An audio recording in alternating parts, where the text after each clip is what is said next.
So we know the tariffs are coming, but what does that really mean, and how should Americans prepare for it? ABC Action News reporter Michael Paluska took that question to an economist to find out for you. I'm Michael Paluska.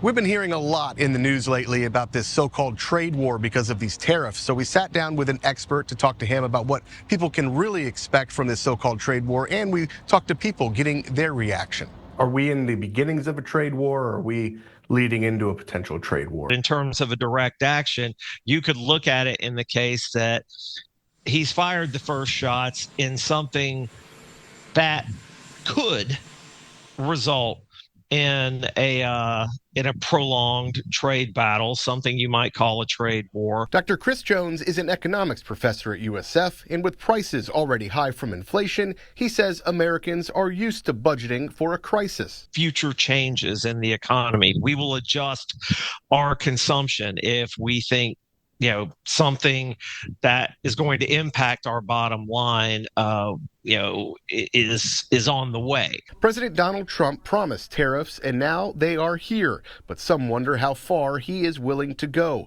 recently saying Americans will, quote, feel some pain. He's a wild card.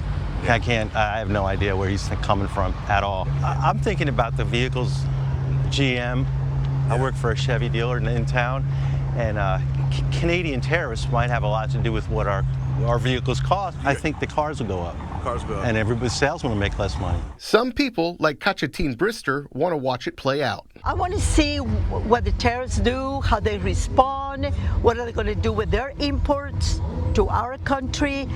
Who knows? I'm not worried because it's a whole new government that we're stepping into. Eggs are already $8 a dozen. So I don't know. I'm gonna see what happens with Canada. There's nothing we can do right now as Americans to mitigate this. Exactly. I mean, it's out of our individual control anyway. I would tend to say, stay tuned, pay attention, but don't panic just yet. In Tampa with photojournalist Sarah White, Michael Paluska, ABC Action News.